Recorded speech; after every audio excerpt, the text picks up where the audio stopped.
আসসালামু আলাইকুম প্রিয় শিক্ষার্থীরা, আরেকটি নতুন ভিডিও নিয়ে তোমাদের সামনে হাজির হলাম। আমি মোহাম্মদ বিল্লাল সরকার। বর্তমানে পড়াশোনা করছি রাজশাহী ইউনিভার্সিটি।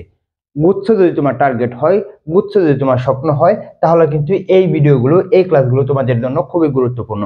কারণ গুচ্ছের প্রশ্ন প্যাটার্ন, কোথা থেকে প্রশ্ন আসে, কিভাবে প্রশ্ন আসে এবং কিভাবে আনসার করতে হবে, সকল বিষয়ে কিন্তু আমরা ধারাবাহিকভাবে ক্লাসগুলো দিব। তো তোমাদের যদি বলি, এখন রাত 12টা 15 বাজতেছে। জাস্ট তোমাদের জন্য, তোমাদের মোটিভেট করার জন্য, তোমরা যাতে পাবলিকিয়ান হতে পারো সেই জন্য কিন্তু তোমাদের এই ক্লাসগুলো নেওয়ার চেষ্টা করতেছি। সকলকে বলবো শুরুতে চ্যানেলটি সাবস্ক্রাইব করে পাশে থাকবা, যাতে তোমরা সাবস্ক্রাইব করে আমাদের মোটিভেট করতে পারো এবং তোমাদের সাথে আমরা কানেকশন হতে পারি এবং তোমরাও যাতে পাবলিকিয়ান হতে পারো। দেখো, জিএসটি ক্লাস 2 তোমরা জাস্ট আমাদের প্লে লিস্টে যাবা, ওইখানে আমাদের পেইড বেসের ক্লাস রয়েছে, রাজশাহী ইউনিভার্সিটি, চট্টগ্রাম বিশ্ববিদ্যালয়ের ক্লাস রয়েছে। আমরা আজকে জিএসটি ক্লাস 2 তে চলে যাবো। 1 নম্বর ক্লাস তোমরা প্লে লিস্টে পেয়ে যাবা, বা আমি কমেন্ট বক্সে দিয়ে দিব, না সমস্যা নাই। দেখো, প্রথম যে প্রশ্নটা সেটা হচ্ছে কি বলছে, this is the fashion of the day. কি, this is the fashion of the day. তাহলে ফ্যাশন বলতে এখানে কি বোঝাইছে? এটা কি প্রনাউন, নাউন, অ্যাডভার্ব না অ্যাডজেক্টিভ? তাহলে এটার বাংলা যদি একটু বলি তাহলে কি হবে? তাহলে আজকের দিনে এটাই কি ধরন, এটাই কি রীতি। এখানে ফ্যাশন বলতে কি বোঝানো হয়েছে? রীতিকে বোঝানো হয়েছে। আচ্ছা, এটা হচ্ছে বাংলা। তো আমরা যদি বাংলা জানি না, কিন্তু আমাদের বলতেছে আমাদের পার্টস অফ স্পিচ। এখানে কি পার্টস অফ স্পিচ থেকে প্রশ্ন করছে। এখানে কি প্রনাউন হবে, নাউন হবে, অ্যাডভার্ব হবে না অ্যাডজেক্টিভ হবে? 5 সেকেন্ড। 1 2 3 4 5। আশা করি তোমরা বুঝে ফেলছো। এটা হবে কি নাউন। কেন নাউন ভাই? কেন নাউন ভাই? একটু যদি মনে রাখিও, একটু মনে রাখিও কিভাবে নাউন হলো। মনে রাখিও, দা অর্থাৎ আর্টিকেল,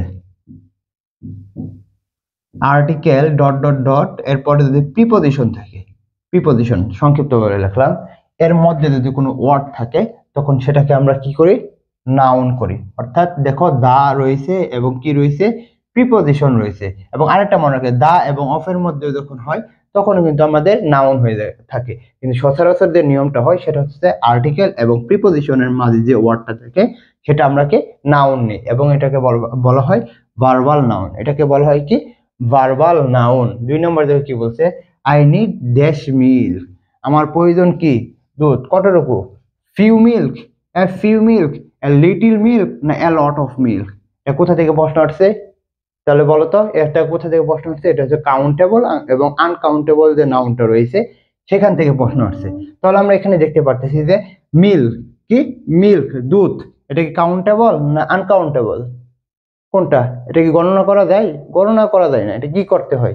পরিমাপ করতে হয়। তো এটা কি হবে? Uncountable noun. তো আনকাউন্টেবল নাউনের ক্ষেত্রে কি আমরা ফিউ দিতে পারি?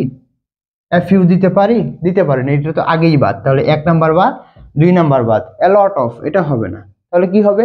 এ লিটিল মিল্ক, সামান্য পরিমাণের দুধ। আবার বলতে কি সামান্য পরিমাণের দুধ। তাহলে আই নিড লিটিল মিল্ক, আমার কি, আমার প্রয়োজন কি সামান্য পরিমাণের বা কিছু দুধ। তো এখানে কি হবে? লিটিল।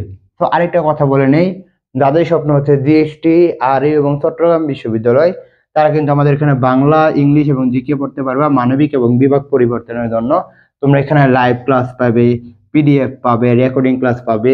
ওইগুলো আমাদের ল্যাপটপে নেওয়া হবে স্লাইডের আকারে, এবং আমরা কিভাবে ক্লাস নেই, আমরা কি করি, তো তোমরা এটা জানার জন্য জাস্ট তোমরা আমাদের কমেন্ট বক্সে যে ডেমো ক্লাসগুলো রয়েছে সেখানে আমাদের সাথে একটু দেখে নাও, এবং এখানে কিন্তু তোমরা ভর্তি হতে পারো। এবং এখানে কিন্তু 70টি যে এক্সাম রয়েছে, এক্সাম বেস ফ্রি পাবে। প্লাস হচ্ছে যারা কমার্স এবং মানবিক থেকে পরীক্ষা দেবে তাদের জন্য কিন্তু আমাদের এক্সাম বেস রয়েছে। তোমরা এখানে 70টি প্লাস পরীক্ষা দিতে পারবে 250 টাকায়। এই 250 টাকার। আর এখানে যারা ভর্তি হবে তারা 750 টাকা দিয়ে ভর্তি হতে পারবা। বুঝতে পারলাম? আশা করি তোমরা এখানে ভর্তি হয়ে যাবা। তো পরে দেখো, আই হ্যাড ড্যাশ হলিডে। আমি কি করি? আমি ঘৃণা করি হলিডে। হলিডে মানে কি? এটা মোটামুটি কি বলা হয়? ছুটির দিন। কি ছুটির দিন? যেরকম আমাদের দেশে রয়েছে কি শুক্রবার। তো দেখি তো আমাদের কি হবে? ওয়ার্ক হবে, ওয়ার্কিং হবে, টু ওয়ার্ক হবে না ওয়ার্কস হবে? বলেন তো কি হবে? এটা রাইট ফর্ম অফ ভার্বের একটা নিয়ম, যেখান থেকে প্রতি বছর প্রশ্ন আসে। অর্থাৎ এইটা থেকে না আসুক, কিন্তু এই ধরনের প্রশ্নগুলো আসে। আমরা বলি না বিগত সাল থেকে প্রশ্ন আসে এবং প্রশ্ন ব্যাংক থেকে প্রশ্ন আসে, কিন্তু আমরা বারবার কেন বলি? তুমি কি বলি যে ব্যাখ্যা সহকারে পড়ো। দেখো, মনে রাখিও, হ্যাটের পর যে ভার্বটা হবে তখন আমরা সেটাকে কি করি? Verb plus ING. কি করি? বার প্লাস আইএনজি করি, তাহলে দেখো তো এখানে কি আছে, ওয়ার্কস হবে, হবে না। টু ওয়ার্ক হবে, হবে না। ওয়ার্কস হবে, হবে না। তাহলে কি হবে, ওয়ার্কিং। বুঝছো? এটার সাথে আমরা আরো দিতে পারি এনজয়। এনজয়ের পরে কি হয়, ভার্বের সাথে আইএনজি হয়। মনে আছে? সাজেস্ট, এটার পরে কি হয়, ভার্বের সাথে আইএনজি হয়। এবং আরেকটা নিয়ম এখানে আমরা দেখতে পারতেছি যে হ্যাড, হ্যাড একটা কি ভার্ব, এবং ভার্বের পরে আরেকটা ভার্ব বসালে কি হয়, ভার্বের সাথে আইএনজি। তো সেই নিয়মেও কিন্তু আমাদের কি হবে বলো, তাহলে কি হবে, ওয়ার্কিং হবে। আচ্ছা, পরেরটা কি বলছে, I remind him dash his promise. তাহলে দেখো তো কি হয়, রিমাইন্ডের পরে কি হয়, টু হয়, অফ হয়, উইথ হয়, না ফ্রম হয়, বলো কি হবে, 1 2 3 4 5। আশা করি তোমরা বুঝে ফেলছো। তখন কি হবে, অফ হবে। আমি তাকে কি স্মরণ করে দিলাম, তার কি প্রতিজ্ঞা, বুঝতে পারলাম। তার যে কথা দিয়েছিল সেই কথাটা সে কি করে দিয়েছে, স্মরণ করে দিয়েছে। তাহলে এখানে হচ্ছে এটা প্রিপজিশন থেকে প্রশ্ন আসছে। তাহলে আমরা দেখতে পাচ্ছি নাউন থেকে প্রশ্ন আসে। কোথা থেকে প্রশ্ন আসে, রাইট ফর্ম অফ ভার্ব থেকে প্রশ্ন আসতেছে। কাউন্টেবল আনকাউন্টেবল নাউন থেকে প্রশ্ন আসতেছে। আমরা দেখতে পারলাম কি ভার্ব থেকে প্রশ্ন আসলো। আমরা দেখলাম কি প্রিপজিশন থেকে প্রশ্ন আসছে। তো এইগুলো বিষয় যদি মাথায় রাখতে পারো, ইনশাল্লাহ জিএসটির মধ্যে প্রশ্ন তোমার মানে ভুল হবে না। আর যারা আমাদের এখানে পড়তে চাও, জাস্ট আমাদের মেসেজ করো, তাহলে কিন্তু আমরা এখানে ভর্তি করে নিতে পারবো। যে হোয়াটসঅ্যাপ নাম্বারটা দেখতে পারতেছো। তো সকলকে বলবো চ্যানেলটি সাবস্ক্রাইব করে পাশে থাকবা। তোমাদের জন্য শুভকামনা। আসসালামু আলাইকুম।